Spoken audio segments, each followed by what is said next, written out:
여러분, 국제결제은행이 말입니다.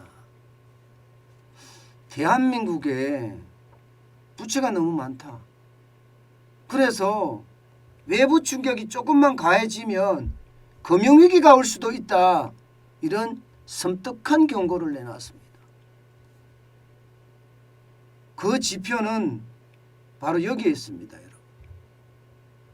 2021년 3분기 신용갭, 이 신용갭이 18.9%입니다. 신용갭이라는 것은요, 쉽게 말하면 GDP 대비 민간 부채가 장기 추세에서 얼마나 벗어났느냐예요. 장기 추세에서. 일반적으로 GDP 대비 민간 부채는 우상향을 하든 우하향을 하든 꾸준한 비율을 가지고 이렇게 올라가든 아니면 내려가든 이렇게 꾸준한 꾸준한 기울기로 간다는 이야기인데, 바로 이 꾸준한 기울기를 얼마나 벗어났느냐, 이것을 나타내 주는 게 쉽게 말하면 그 신용갭이라고 이야기할 수 있습니다. 그런데 이게 18.9%입니다. 18.9%면 여러분, 이게 엄청난 거예요. 어느 정도인가 하면 말입니다. 보통 여러분 0%에서 10% 정도 수준이 되면 10% 수준이 되면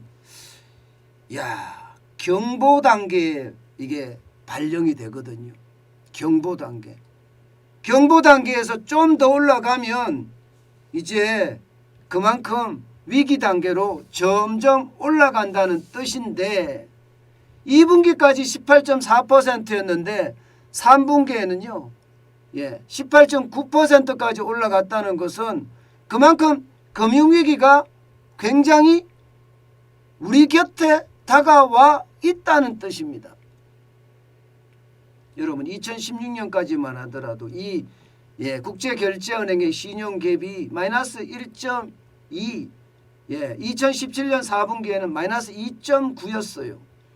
2018년 4분기에는 0.4였고요. 19년에는 6% 하더니 2020년 올라가서 17.6%까지 가더니요. 2021년 2분기가 18.4%, 그리고 3분기가 18.9%가 됐다는 뜻입니다. 그만큼 말입니다. 금융위기가 다가와 있다는 뜻이에요. 실제로도 보면 말입니다. 민간부채 상위 국가를 쭉 나열을 해보면 대한민국은 3위입니다. 3위. 일본이 지금 24.4%예요. 2020년 말 대비해서 떨어지긴 떨어졌습니다. 28.1%에서 24.4%로 떨어졌어요. 그러나 일본이 1위고요. 2위가 태국입니다. 23.4%에서 21.9%로 떨어졌습니다. 그런데 대한민국은 2020년 대비하면 늘어났어요. 17.6에서 18.9로 늘어났죠. 그래서 3위가 됐습니다. 스위스가 4위인데 17.4에서 18.0%로 늘어났습니다. 홍콩은요 34.7%에서 17.9%로 줄어들었고요.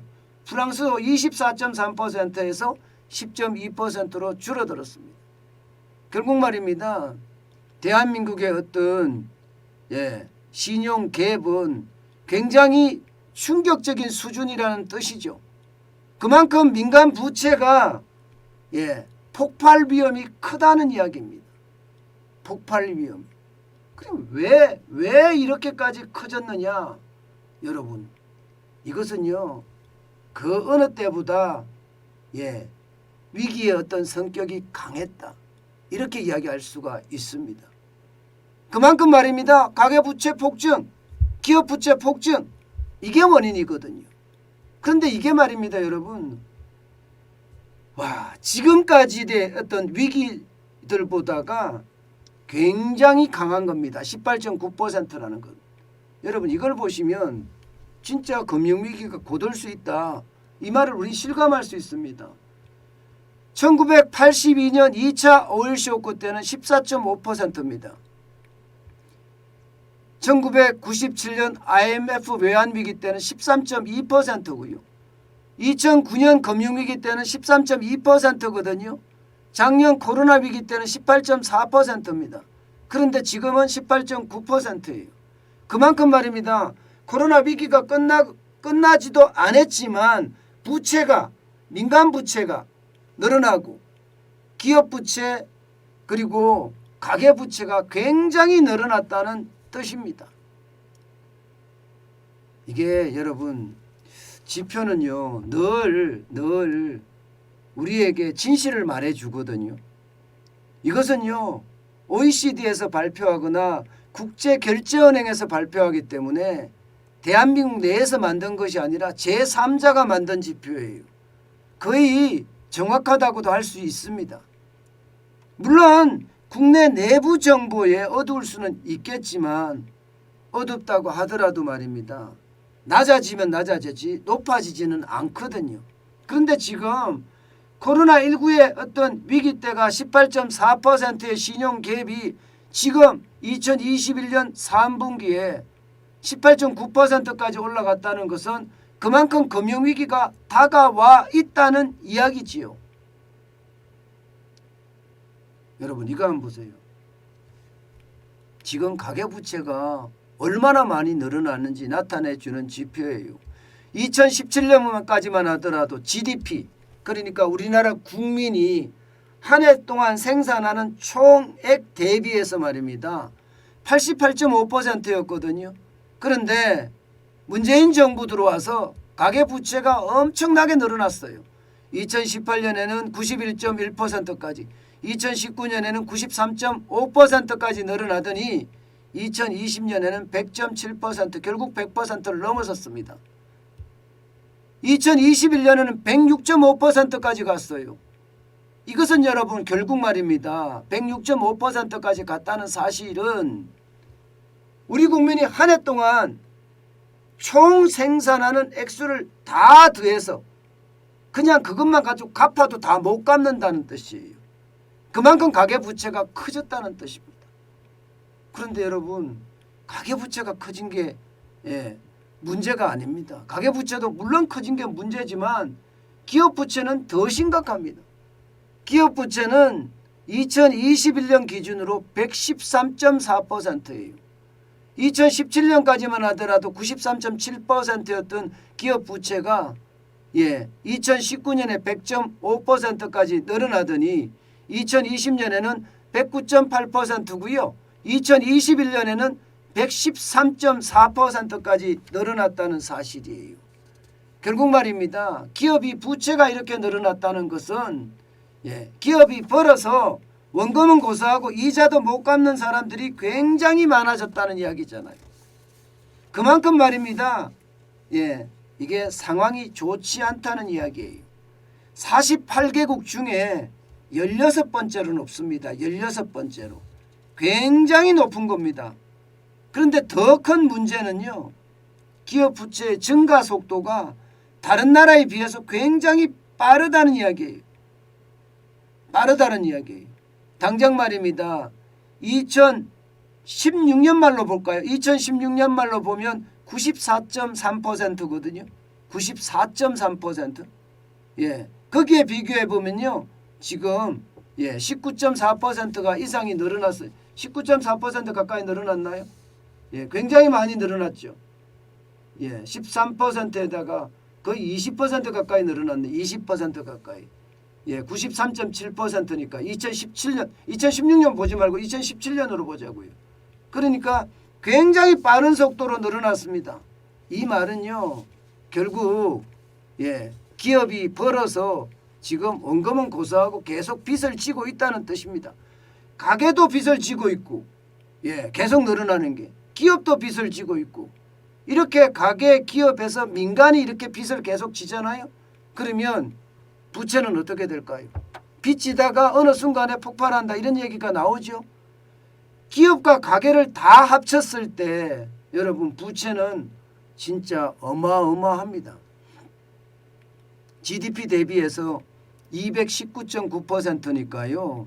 이거는 뭐 한 해 동안 생산하는 온 국민이 생산하는 총액을 다 부채 넣는데 갚는다고 하더라도 절반도 못 갚는다는 이야기잖아요. 절반도 못 갚는다.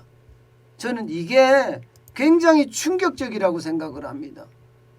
2017년에 182.3%였던 민간 부채 비율이 2020년에는 210.5%까지 가더니 2021년 3분기 기준입니다. 219.9%까지 갔어요.